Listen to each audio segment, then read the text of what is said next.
Part 1. Roots of a Writer. In the wide, wild lands of the American frontier, where the horizon stretched endless and the wind whispered stories of old, lived a boy named Samuel McAllister. Everyone called him Dusty, for the ever-present layer of dust on his boots and clothes, a mark of a life spent under the blazing sun and open skies. Dusty grew up on a modest ranch near the border of Arizona. His father was a hard-working rancher who taught him the value of sweat and perseverance. But Dusty's true companion was Blaze, a chestnut mare with a fiery spirit, just like him. From sunrise to sunset, the two were inseparable, running wild through canyons and open plains, dreaming of adventures beyond the fence lines. Part 2. The night the peace shattered. Life on the ranch was tough, but peaceful until one dark night changed everything. A notorious gang of outlaws, known as the Black Vultures, rode into Dusty's small town. They burned barns, looted homes, and left destruction in their wake. Dusty's father stood to protect their land, but the gang was ruthless. The next morning, the town was in ruins, and Dusty's family was gone. The local sheriff was powerless, either too slow or too scared to stop the Black Vultures. Dusty felt the cold grip of despair, but beneath it burned a fire of determination. He swore to hunt down every one of those outlaws and bring justice to his home. Part 3. The journey begins with Blaze saddled and his father's old Colt revolver strapped to his side.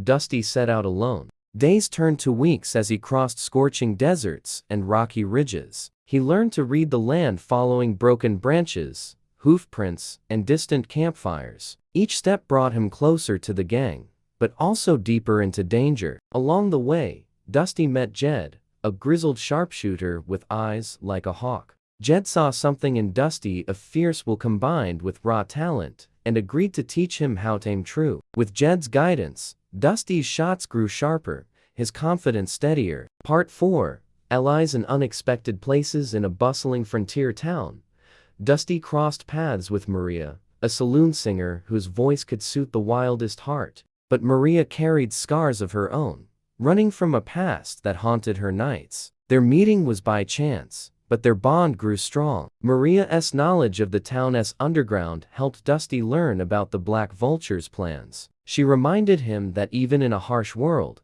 trust could be found. Together, they planned how to confront the gang, knowing it wouldn't be easy. Part 5. Trials and Ambushes. The Black Vultures were cunning and cruel. They laid traps and sent men to stop Dusty's pursuit. One night, in the shadows of a narrow canyon, Dusty narrowly escaped an ambush. Blaze's swift gallop and Dusty's quick reflexes saved them both. But every close call tested Dusty's resolve. There were moments he questioned his quest, wondering if vengeance was worth the cost. Yet, the memory of his lost home pushed him forward. Part 6. The Final Showdown. After months of tracking, Dusty finally faced the gang's leader, a cold-hearted outlaw named Iron Cane. The duel took place in a deserted town as the sun dipped low, casting long shadows. Shots rang out. Dusty's hand was steady, his heart fierce. The fight was not just about skill, but about willpower, justice, and redemption. When the smoke cleared,